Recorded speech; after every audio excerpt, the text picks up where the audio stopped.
Hello, it's me, Daniel, and welcome to another video. Oh, we're having an upgrade? Oh.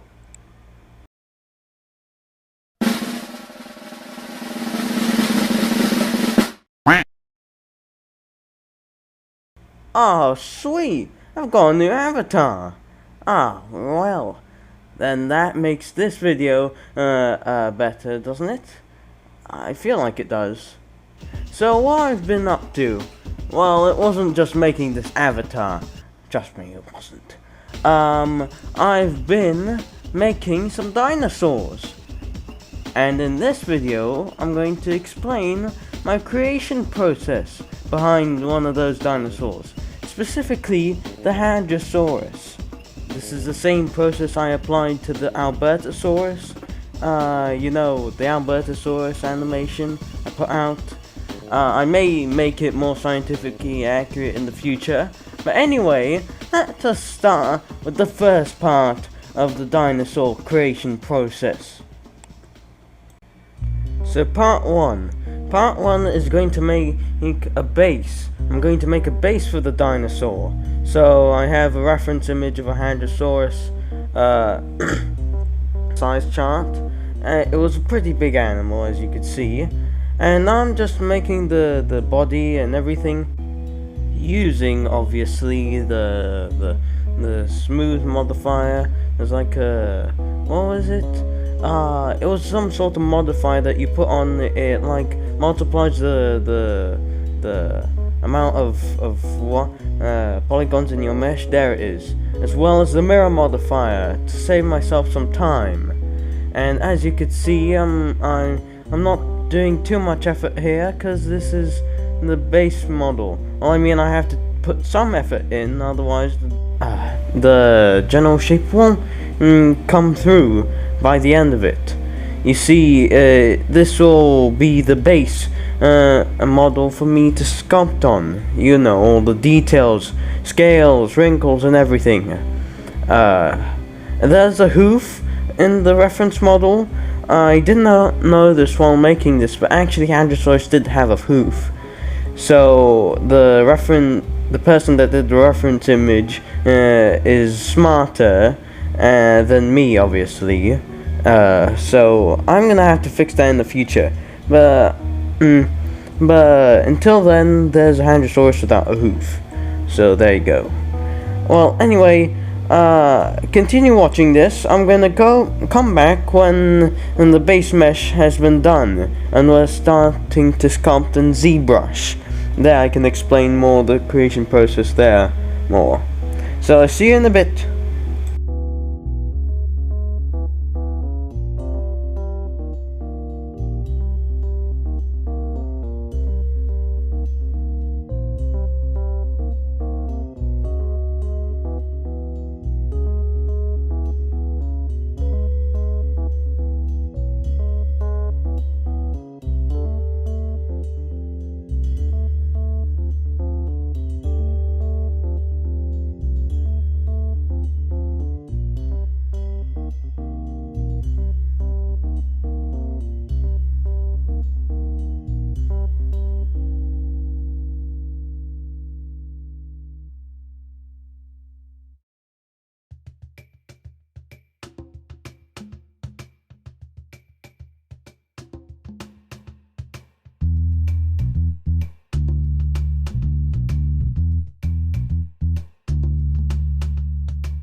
2 for this creation process is the sculpting.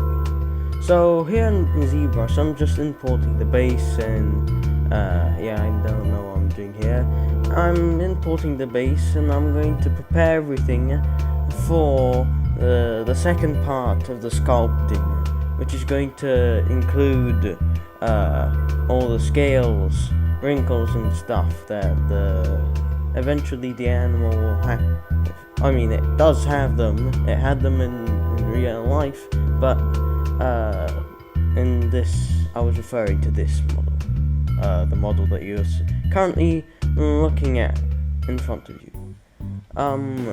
I went through some artistic liberties, like adding Hadrosaurus, like inflatable nose there. A lot of Hadrosaurs probably had those, but Hadrosaurus was the one that had the largest supporting system for it. That's how we know it had them. But I think it's reasonable to assume that Hadrosaurus also had it.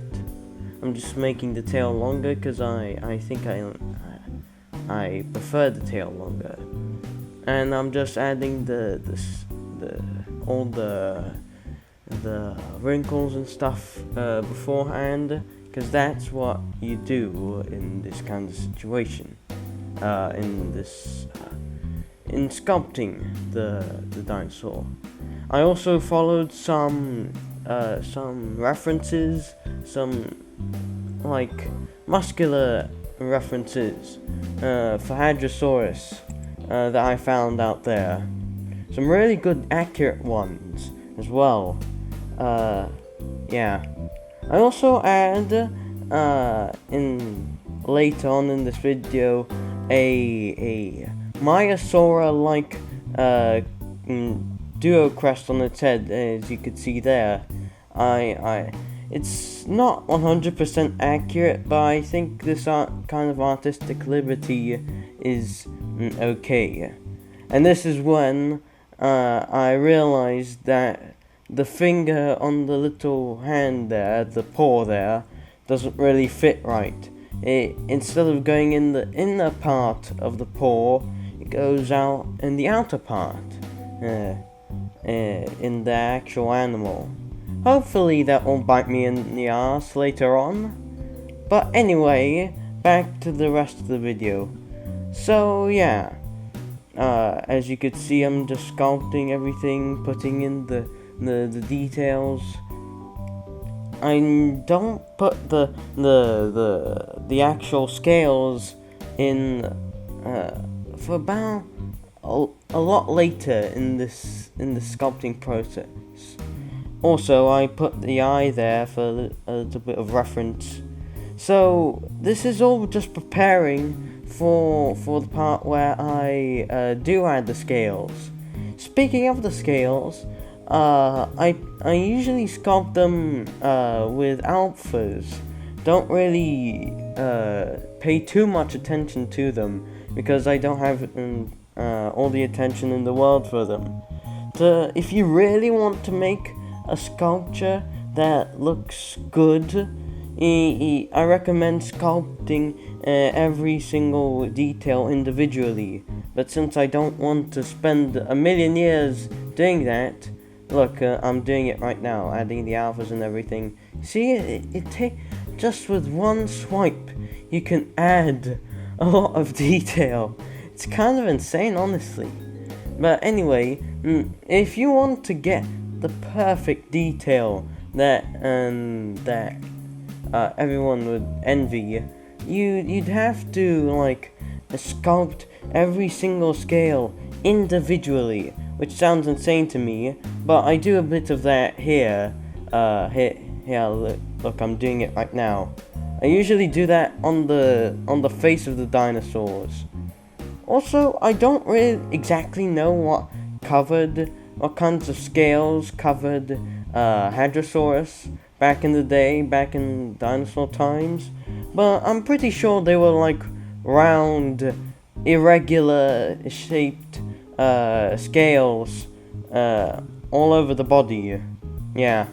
They like some people like to reconstruct the dinosaur with like crocodilian like scales under the belly. I think I added one of those later on, but I don't think it's too accurate, but I think I like it, and then just a plain Hadrosaurus. You see, that's the problem with reconstructions which play it safe. They're super bland, and they're not really exciting. I put some scales that didn't really look good there, some alphas to speed up the process. Then I realized the only good way to do this was to just sculpt the scales individually on the head. So yeah, putting scales down, details, little things like that, which will all be baked in a normal map when I retopologize with this guy. So anyway, I'll leave you to this, and I'll find you at the end of the video. I'm sorry that this video is cut short. It's just I didn't want to make another 40-minute video again. So yeah, I'll leave you to watching me sculpt the scales, and see you in a moment.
So that's the base mesh and the whole modeling part done.